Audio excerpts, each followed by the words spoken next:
تو اللہ کی رسول صلی اللہ علیہ وسلم جب بھی فرض نماز سے سلام پھیرتے تو آپ صلی اللہ علیہ وسلم ایک بڑی خوبصورت دعا پڑھا کرتے. مطلب میں کہتا ہوں کہ اگر مسلمان ہر نماز کے بعد، ہر فرض نماز کے بعد اس دعا کو پڑھنا شروع ہو جائیں تو یقین جانیے کہ کتنا یقین آ جائے گا ان کے ایمان کے اندر. آپ صلی اللہ علیہ وسلم یہ الفاظ بیان فرمایا کرتے ہر نماز کے بعد کہ اللہم لا مانع لما اعطیت ولا معطی لما منعت ولا ينفع ذا الجد منک الجد.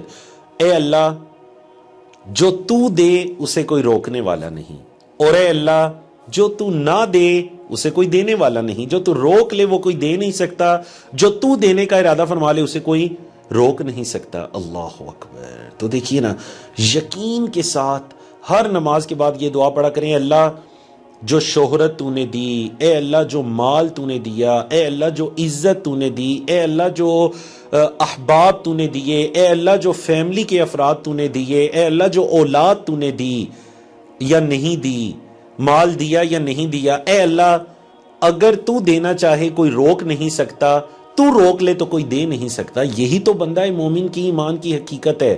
اے اللہ کسی بزرگی والے کی بزرگی تیری بزرگی کے مقابلے میں کوئی حیثیت نہیں رکھتی.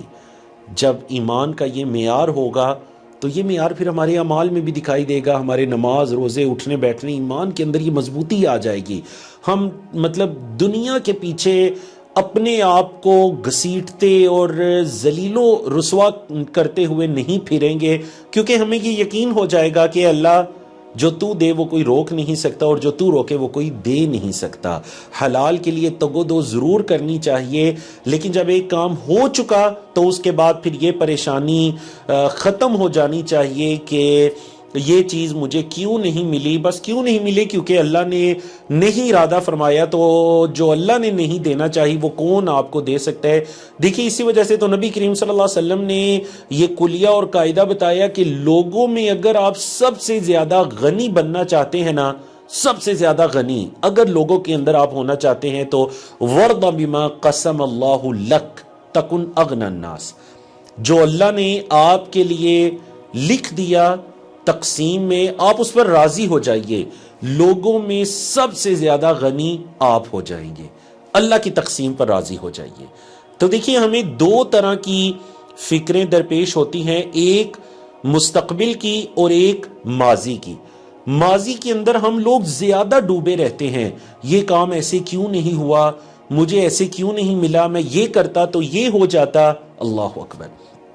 اور میں بڑے یقین سے یہ بات کہتا ہوں کہ جتنا ہم اپنے ماضی کو سوچتے ہیں، اگر ہم اتنا اپنے مستقبل کو سوچنا شروع کر دینا تو ہمارے حالات ہی بدل جائیں گے. لیکن ہم ماضی کی پریشانی میں دماغ اپنے کو ضائع کر بیٹھتے ہیں، اپنی صلاحیتوں کو ضائع کر بیٹھتے ہیں. حالانکہ یہ ذہن میں رکھا کیجئے کہ جو اللہ نے میری تقسیم میں لکھا تھا، اولاد کی صورت میں، مال کی صورت میں، احباب کی صورت میں، عزت کی صورت میں، وہ مجھے ملا، میں اس پر راضی ہوں الحمدللہ. اور مستقبل کی تگ و دو میں کر رہا ہوں، رزق حلال کے لیے یا پھر دعوت کے لیے، ہر چیز کے لیے میں اپنی تگ و دو میں لگا ہوں. لیکن ماضی میں اس لیے زیادہ پریشان نہیں کہ میں اللہ کی تقسیم پر راضی ہوں. اللہ ہمیں توفیق عطا کرے.